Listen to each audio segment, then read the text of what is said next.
What's the deal? What it do, y'all? Back again for another story time from your boy, Yo So Well Nino, the host of Pain the Game podcast. Before we lock in, though, might as well go ahead and do this. Might as well like, share, subscribe for more content on this story. What I'm telling you, good one. Now, let's go ahead and dive in and pile in. Now, with this story that we're about to talk about is from, remember the guy in Detroit that, I was dealing with, real cool with, going through the motions with. He comes up again in this story, right probably about a few weeks after the situation with the last story. If you haven't seen the last story, go back on my pages and everything and find this story because it was a really good one. So, I got this friend. That's a really close friend of mine. It's like my right-hand man. I'm not going to say his name because he probably already know who it is. But when he see this story, he's going to crack up and die. Die just laughing. But anyway, let's go ahead and get into it. So, this is what had happened. My right-hand man, he had this situation. He got a phone call from his family member, from a family member. And it was his cousin. So he calls him and says, hey, I got this weapon for you. It's a special edition shotgun with an attachment on it, with a flashlight attachment on it. And it says SWAT edition. Like, it's issued out to, SWAT. Special weapons and operations. Special weapons and tactics. So he had come up on this deal. Somebody was hurting for some money. Blase. It was probably a couple cities over. So what we did was, I'm guessing what he did, he called him and they got together. So his cousin ends up setting up the deal. So it's around 2006. We're about 20 years old at the time. So his cousin sets up the deal. We go on out there. So when we go on out there, Blase, it's me, Detroit, my right-hand man, his cousin. We all going out there. We all, pile up, going out. This probably about 45-minute drive. So the deal goes through, everything like that. Okay, they do the swap, whatever, blase. I stayed in the car. I ain't had no business out there. So it was just him and his cousin. They go make the deal, have blase. So I'm in the driver's seat. Detroit sit behind me. And so, his cousin and blah, blah. You know how that go, how that setup goes down. Anyway, so they come back to the car, blase. Get back to the car, so we're heading out. And then, so he's passing around the weapon. It's unloaded, so he's passing the weapon around. And, we're driving back down back home. And so happens, he wants to see the weapon as well. So he gets the weapon, and he starts racking it. Like how a shotgun goes, shh. He just keeps on racking it. And everybody in the car like, man, this stuff clean. But we should have known right then and there. When he started racking it, we was like, hey, man, chill, bro. Like, man, hey, man, don't be racking no gun behind me. So it was like, oh, my fault, you know what I'm saying? So this and that and that. So we back in the city. We should have known right then and there. Like, how red flags appear? We should have known right then and there. Just to tell you. So we are getting close back to the house, back to the crib. And so then he pitches it. He's like, hey, yo, to my right-hand man. He said, man, I'm kind of going through some stuff right now with me and my girl. Blase. So he used to whoop his girl's ass. You know what I'm saying? He used to black her eye, all sorts of kind of crazy old stuff, man. Stuff I didn't get down with. But like I said, I don't judge people. But I didn't approve of stuff like that. Didn't nobody in that car approve of stuff like that. But he was just like that. You know what I'm saying? And who am I to tell you how to treat your girl? You know what I'm saying? That ain't my girl. I don't be around beating on females like that, blase. But that's what he did. So in that essence, the family started sending him death threats. You know what I'm saying? Talk about they gonna pull up, they gonna do this to him, they gonna do that to him, yada, yada, yada. And I seen his girl. Like, you see she had a little black eye around. She was a high yellow kind of woman. So you could tell she had that ring around her eye Like he didn't, you know what I'm saying, stuck or something like that. I was like, damn. So, you know, he pitched that idea to my homeboy, my right hand, and he was like, you know, when you got a right hand friend, man, like me and him know each other really, really well. You know what I'm saying? We kind of different, but we think the same. We can have a whole conversation by our eyes, looking at each other without saying one word. That's how me and this guy are. Me and this guy are. You know what I'm saying? And he had to give my homeboy Detroit. You know how black folks are. When black folks are loaning you something, you already know how black folks are. Black folks gonna give you that. Hey man, you know they're gonna high key threaten you when they give you like that loan or giving out that. If I loan you this, man, hey, this kind of come with this. So my homeboy Detroit's like, yeah, man, don't worry about it, man. It's all good. Don't worry about it. Man, I got you, bro. Like, man, bro, you'll have it back in a couple of days, man. I just need to get through it throughout the weekend. So he did that. So he loans him the shotgun. He don't know that was the last time he's going to see that weapon. So a week go by. He's calling him. No answer. I mean, he's calling him randomly back to back, kind of blowing him up. He's not answering the phone. So he ends up calling me. I'm like, hey, what's going on? Blah, blah, blah, blah, blah. And he calls me. He's like, hey, man, such a Detroit ain't answering the phone, man. I don't know what's going on. When have you talked to him? I said, nah, I haven't talked to him. Blase, but, yeah, what's going on? Oh, man, I was just trying to check on him so I could go ahead and pick that thing up, pick up the weapon. And so I was like, all right then, man, shit, I'm about to pull up on you, this and that, and that's going to pull up on him anyway to go holler at him, just go kick the shit with him. And he was like, man, let's just go over there. So we goes over there, right? Man, when we go over there, we get to knocking at the door and everything. Because he didn't have no car, reminds you from the last story. He didn't have a vehicle. So we get to knocking on the door. We hear nothing. Like, you know when you knock on something and if it's kind of like empty in the house, you kind of hear a hollow knock, like boop, boop, boop. And you know when if it's stuff in the house, you kind of hear like a knock that got stuff in it. But it was a hollow knock. So we get to walking around the house. We walking around the house. And we kind of like trying to put our eyes through the windows and stuff like that. So I kind of like survey the house. And come to find out. So I'm like, hey, bro, I think this house empty. So he was like, man, don't tell me no bull stuff like that, Nino. I'm like, damn, man, it kind of is. So what I do is I kind of lifted up one of the windows and jumps in the house. When I'm talking about when I jump in the house, everything is gone. Like the whole house is. I'm talking about it's cleared out. Everything's gone. And man, I just felt so bad for my homeboy because I was like, man, I just put like, that's how come I know I got a real homeboy, a real right-hand guy.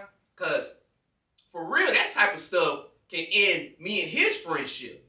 You know what I'm saying? But he kept it on some grown man stuff like, nah, I kind of let him do that. I could have said no, but I still felt bad because the house was cleared out and we didn't hear from this guy for months.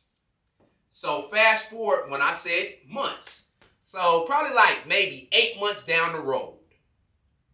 One of his right-hand man ends up calling me and was like, hey man, what's going on with you? You know, just kind of like shooting the shit.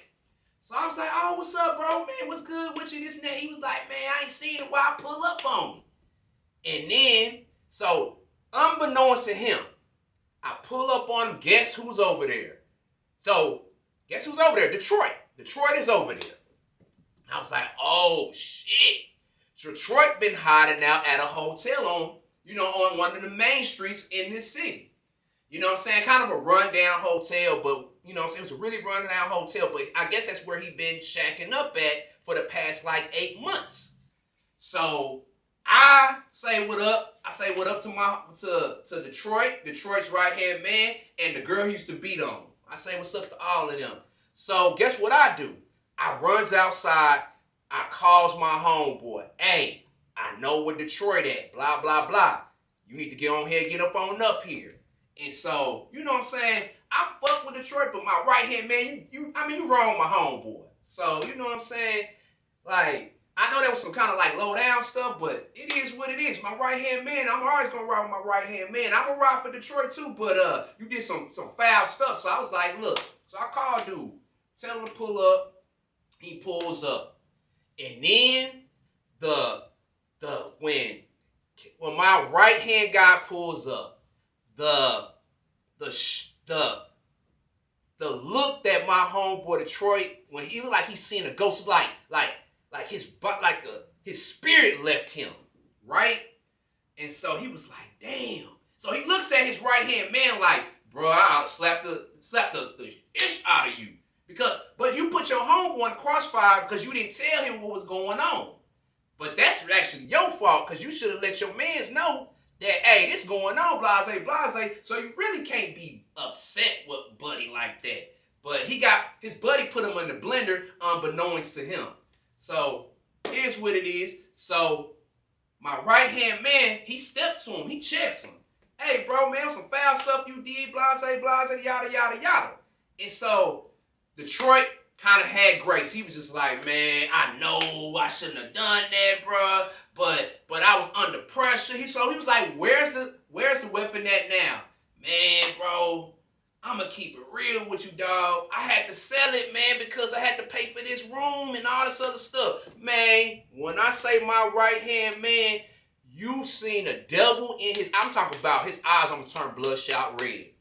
But one thing about my homeboy, like I said, he operates and he thinks before he reacts. And so he was like, man, look, bro, you're going to have to come up off something. So he kind of must like threw him a couple of dollars or something like that. I kind of forgot because I was over there with the other right-hand man, Detroit's right-hand man, and my right-hand man, because I let them men talk amongst themselves. I didn't want to get in grown folks' business. You know what I'm saying? I just feel like I owed it to my homeboy because, you know what I'm saying, Detroit my homeboy, but you know what I'm saying, you know how homeboys kind of interact, you know what I'm saying, blase. So, guess what Detroit does? He ducks him again. I'm talking like he moves up on out that hotel room, and then bro don't catch him for probably about another 5 months. Bro, he didn't keep his word. Bro did not keep his word. So the next time, so this like 5 months goes on. It's, you know what I'm saying, time has passed. And one day Detroit hits me up out of nowhere. I mean, he just hits me out of nowhere. And he like, man, what up, Nino, man, shit, what you got going on? I'm like, I'm chilling, what's the deal? He like, man, come scoop me, man, I'm over here, blah, blah, blah, blah. I kind of was like on some like, bro, like, you trying to set me up type of stuff? Because he might have probably wanted some, you know, he from Detroit, so he probably might have been on that. So I don't know. But I ended up coming through. So we riding around for probably about an hour, you know what I'm saying? We get some drink. You know what I'm saying? We riding around. You know what I'm saying? We kicking it. But guess who calls? Divine intervention. My right-hand man calls. He calls me. And he just now getting off work. It's around probably about midnight. So he calls me. Blase. He's like, man, what you want? You know, man. I said, man, I'm chilling, bro. Shit, this and that, and now I'm chilling, bro. This and that. He was like, man, bump heads with me. I was like, bet. So Detroit is in the passenger side seat with it. But my phone is on speaker. So you heard everything that my right hand was saying. And I was telling him, like, hey, I'm about to pull up on my right hand man. And he was like, you could tell it, he wanted to say no. But then, and I ain't never seen Detroit back down from now, nobody. Man, that man have a lot of heart. I ain't never seen Detroit back down from nothing. Man, so he pulls up, but it just seemed like he didn't, like, he had to roll with it. Because he can't tell no grown-ass man, nah, you can't go holler at bro because of such and such. He couldn't tell me that because then me and him would have been into it like that. So then I pulls up on my right-hand man. We at a gas station. It's closed. Boy. So this what happened. This is where it gets juicy at. So I jump out the car and I holler at him. He don't know I got Detroit in the car with me. So then I was like, man, you know I got Detroit in the car with me, yada, yada, yada. He like, for real? Man, he gets up on out the car. Boop, boop. Gets up on out the car, holler at Detroit. I'm talking about press him. I'm talking about not no lightweight press like he did the last time. He presses. Wait a minute. Let me rewind back. Man, I kind of made Detroit get out the car, come holler at my best friend. That's how it happened. And then, so Detroit come holler at dude. You know what I'm saying? And he was like, yeah, man. And then, so my right-hand man was like, hey, bro, where that money at? Like, where that money at that you owe me for such and such? And he like, man, right-hand man, I'm going to pay you, dog. He kind of like gave him the cold shoulder like, right-hand man, I'm going to pay you, man. Shit, damn. And that's one, man, bro. I ain't never seen my right-hand man get so violent. Bro, this is what he did. He looked at him and jumps out the car. He had a little 9 on him, a 9mm for the guns that don't know. He takes the gun, he racks the gun, one bullet in the chamber, he fires it off in the air. Bam! I'm talking about he scared the fuck out of me. I'm pretty sure he scared the fuck out of Detroit. I'm talking about Detroit was shook. And he was like, bitch, you think it's a game? You think I'm playing with you? This and that? I ain't finna play about my money. You think I'm some kind? It really wasn't the money. It was the principality of you trying to play me like some sucker and trying to shut me off like I'm some kind of like a $2 hoe or something. So that's what kind of pissed him off. And then so I jumps in front of him. Like he puts the gun. He puts the gun on, bro. And I had to jump in front. I was like, hey, man, right-hand man. Hey, bro, don't kill him, bro. Yada, yada, yada. And he was like, bet.